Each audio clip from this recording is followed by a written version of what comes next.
Morning.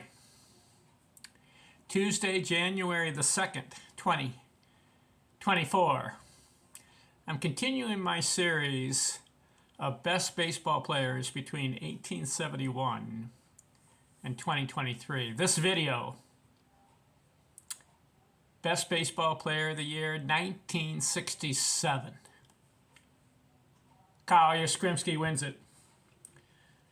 Best baseball player among all the National and American League players. He wins 5 categories. Now in the National League, Roberto Clemente won the batting title. But in the American League, Kyle Yastrzemski won it. So in this year, 1967, he wins the Triple Crown in the American League. But as far as this video, I combine all the National and American League players together to see who wins the most categories. Kyle Yastrzemski won 5. He didn't win the highest batting title among all the players. He won in the American League the batting title. Following. But I like to look at both leagues and see who wins the most categories. 5 categories for Kyle Yastrzemski. He won most home runs, 44. He didn't win the batting because Roberto Clemente batted .357 in the National League. That was higher than Kyle Yastrzemski, who had a .326. The .326 for Yastrzemski was good enough to win the American League batting title.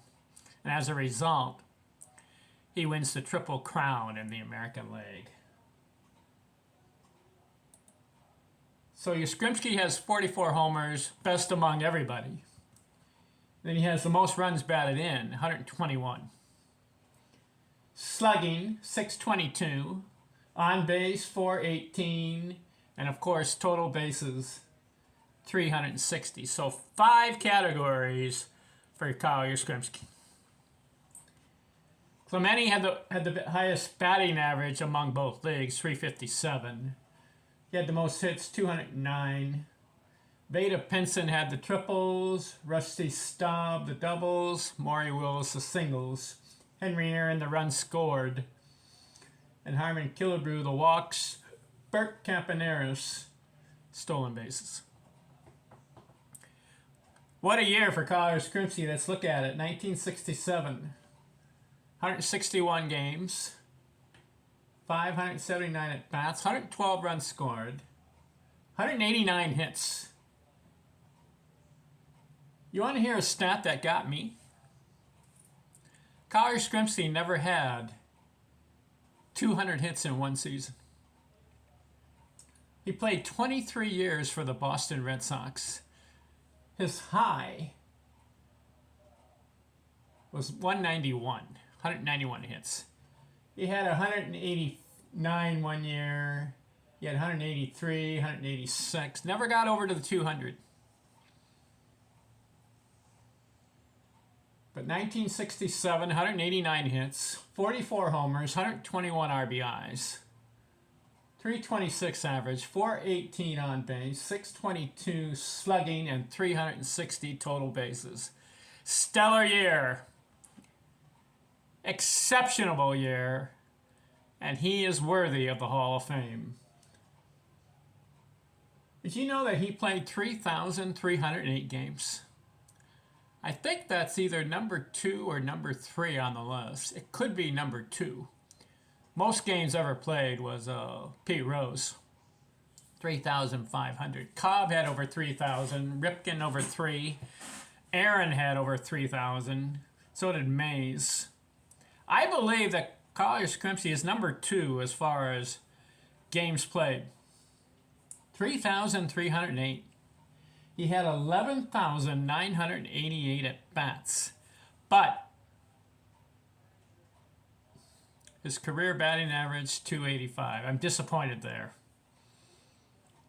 Because he had 3,419 career hits.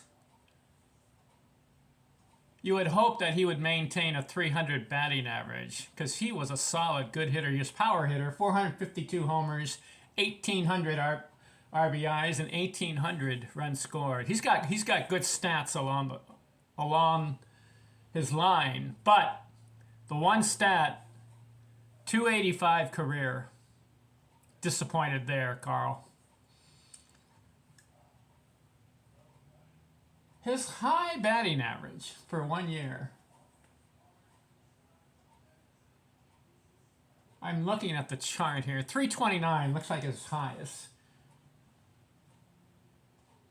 He had a 321, had a 312, had a 326, a 301, a couple of 301s, but then a lot of times he was below 300.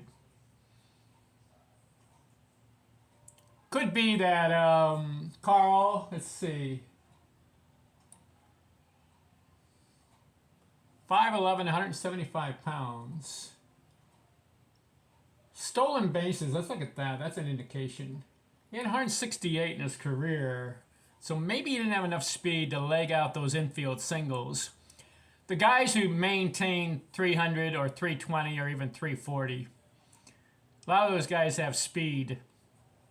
And they beat out a lot of hits, and they get doubles, and they're more contact hitters. I don't know what happened to Carl Yastrzemski as far as a 285 career. You would think he'd be about 320. Could be his power. Listen to this. He had 646 doubles and 452 home runs. So maybe he's swinging harder to get the doubles and the homers, and as a result, not getting as many hits as the other guys who are poking at the ball or slashing at the ball or hitting the ball into the gap. Guys like Ichiro, 3,000 hits. But you got to compare him with some of the other sluggers of the era. Henry Aaron maintained over 300, 305. Willie Mays, 302. Pete Rose, 301. So those guys stayed above 300. Jimmy Fox, he was a power hitter, 325. And how about Babe Ruth? Greatest power hitter of all time, and he had a 342 career. How about Lou Gehrig? 340 career. Ted Williams, power hitter, 344.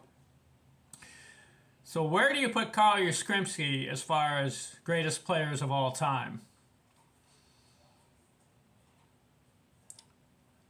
For me, I could probably list about 20 players ahead of him, maybe 25. Because of the 452 home runs, didn't get to the 500 club, and the 285 career batting average. Now, I like 3,419 hits. I like that. And 646 doubles. I like that. 1,800 runs scored and 1,800 RBIs. I like that. So I say top 25, but where would I put him?